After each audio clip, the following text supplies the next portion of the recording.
तो ये हम नई सीरीज़ स्टार्ट कर रहे हैं।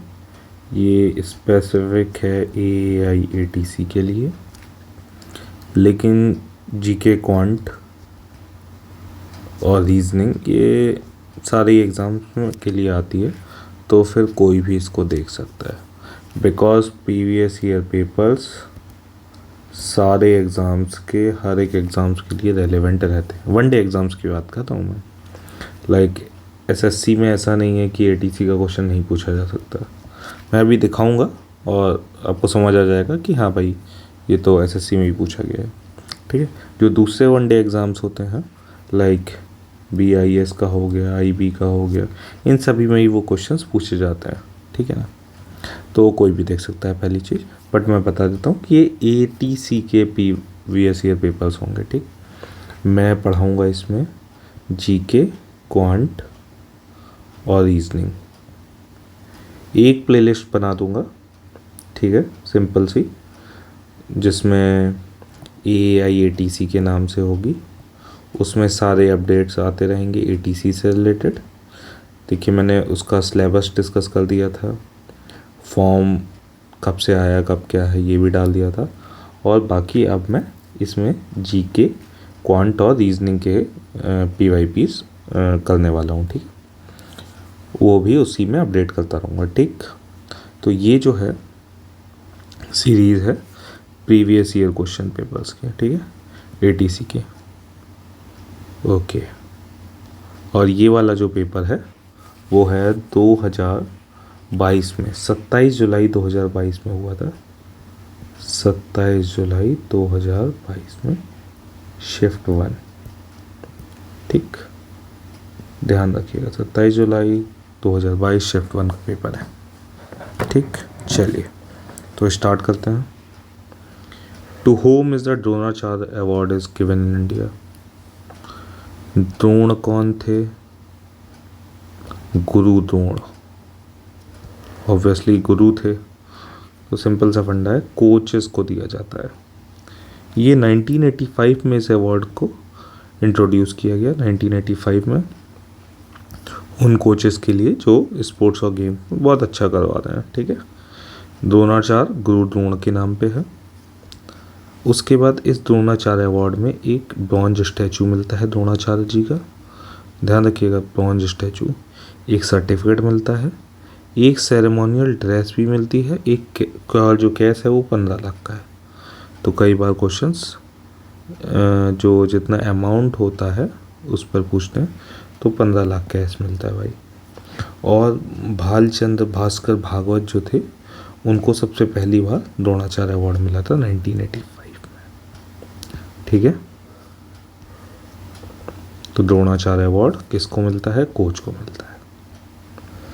इन which year was the micro finance institutions network established? Micro finance institutions क्या है, ये कब एस्टेब्लिश हुए? देखो, माइक्रो फाइनेंस जो इंस्टीट्यूशंस हैं, ऑब्वियसली माइक्रो छोटे, फाइनेंस इंस्टीट्यूशन जो भी फाइनेंसेस होते हैं उनको लाइक सपोर्ट करना, लोन प्रोवाइड करना, इन सब के लिए ही हैं।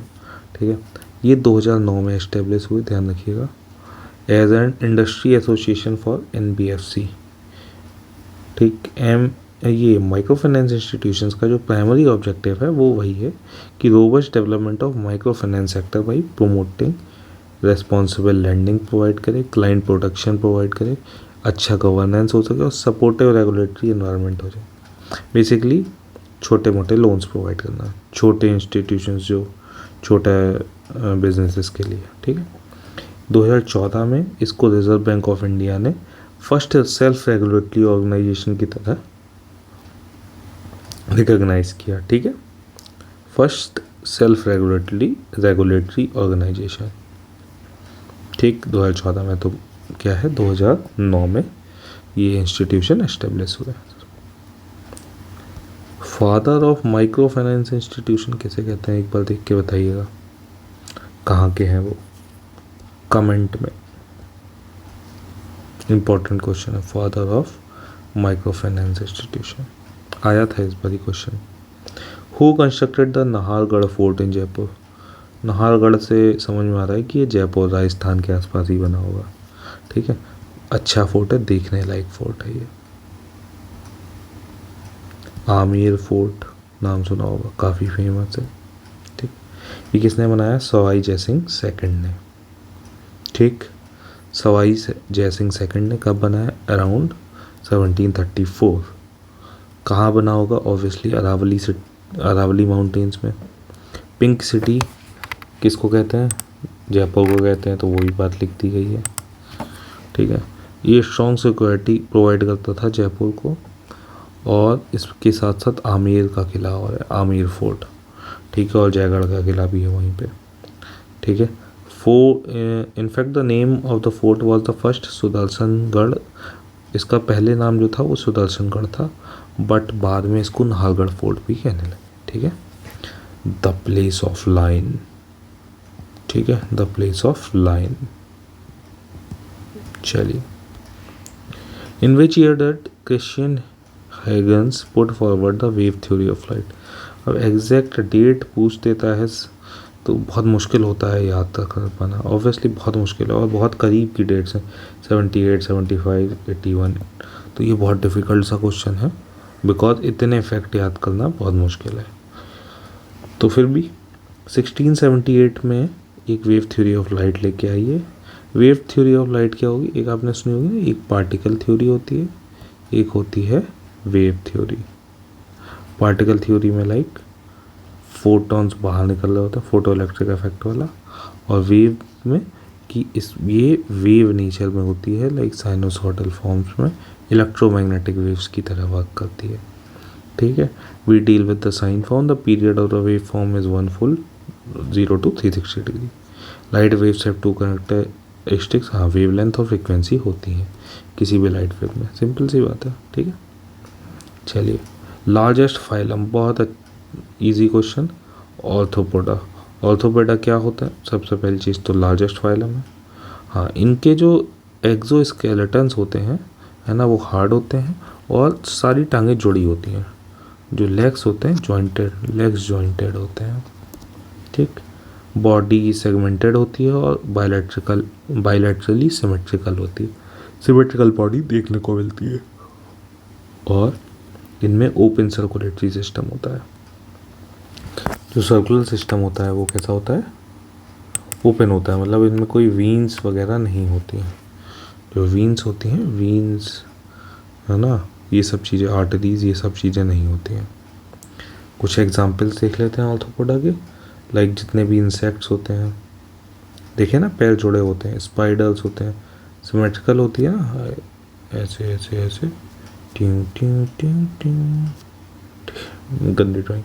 ठीक है, स्कॉर्पियंस हो गए, ये सब क्या होते हैं? ऑर्थोपोडा होते हैं। ठीक है, क्रैब्स हो गए, बहुत इंपॉर्टेंट होते हैं क्रैब्स।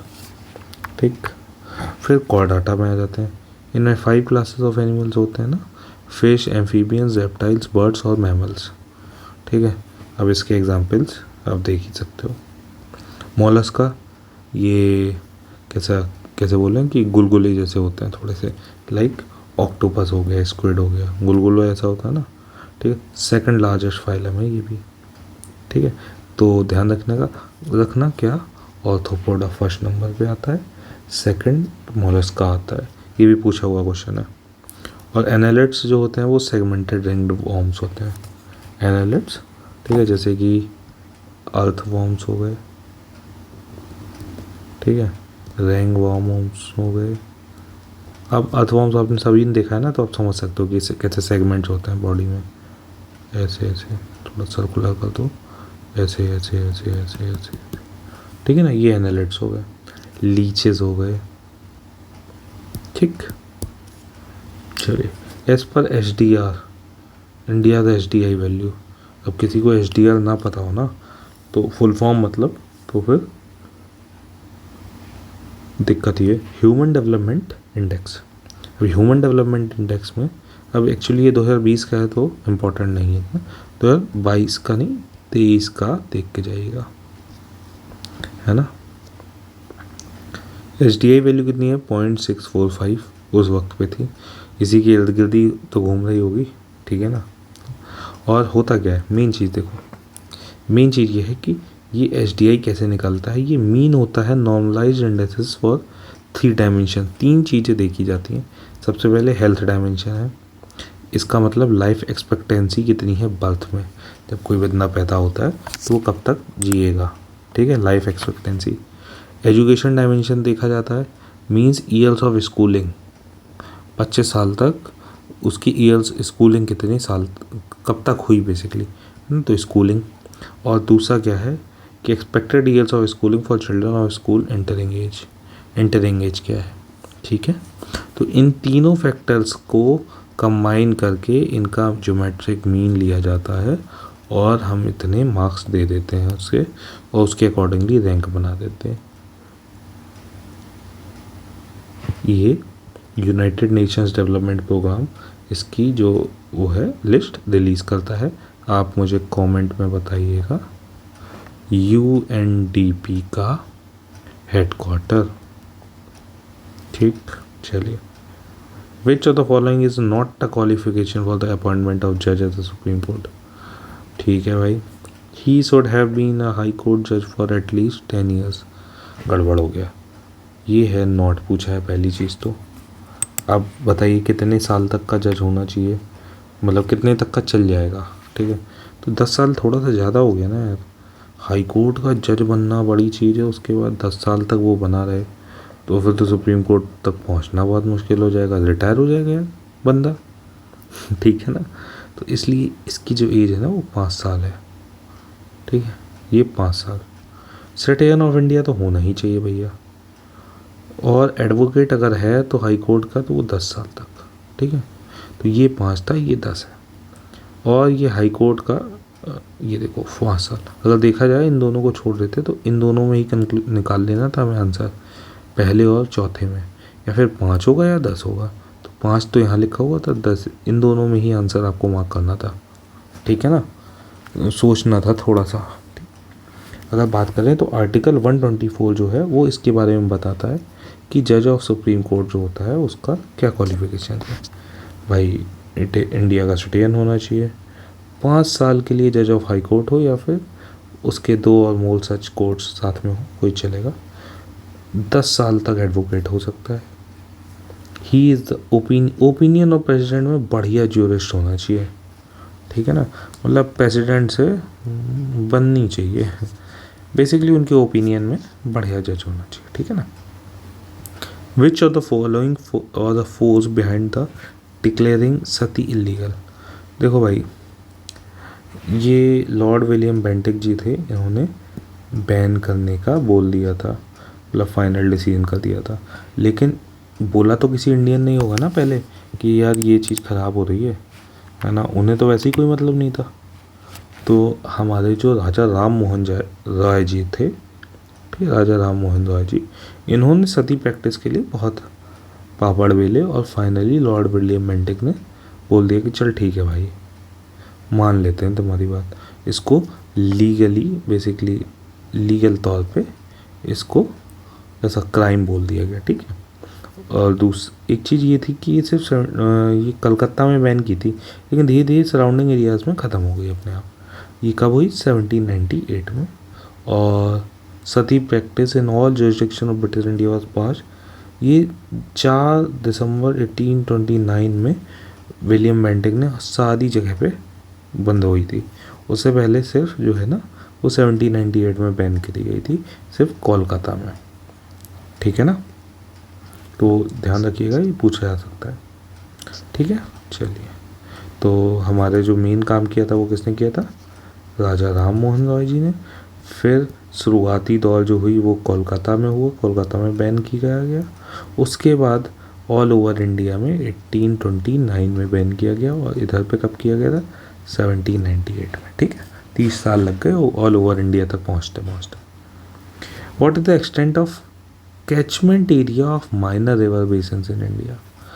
अब देखो ये क्या पूछा, बोला गया है कि माइनर रिवर बेसिन्स का कितना एरिया है ना। अब आइडिया लगाओ कि कितना होगा, मतलब एग्जैक्ट आंसर्स निकालने से पहले थोड़ा थोड़ा आइडिया ही लगता है, ठीक है। आपने सुना होगा कि ये जो अपनी जो मेजर रिवर्स बेसिन्स हैं वो 20-20 हज़ार किलोमीटर के आसपास जाती हैं, river basin consider, river basin होता क्या एक्चुअली, जैसे कि ये एक रिवर निकली ऐसे ऐसे जा रही है, इसके साइड साइड के एरिया को रिवर बेसिन बोलते हैं, ठीक है। कितनी जगह को वो इरीगेट कर रही है, कितनी जगह को वो पानी दे रही है, उसको बोलते हैं। Catchment area of minor river basin is less than 2000 square kilometre, और इसमें कितनी रिवर्स हैं, गुड नंबर ऑफ रिवर्स हैं, कितनी है 55 river basin.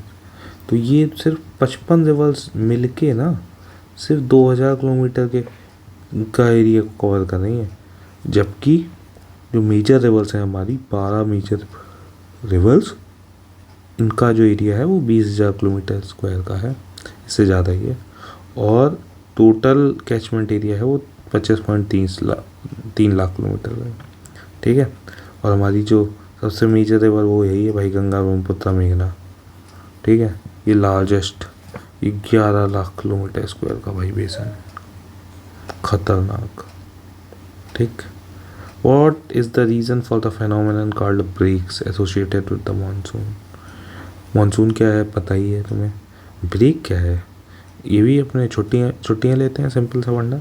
During the monsoon season there are periods when the monsoon trough shifts to the foothills of the Himalayas, which leads to sharp decrease in rainfall over the most parts of the country, but increases along the Himalayas and parts of northeast and south in peninsula.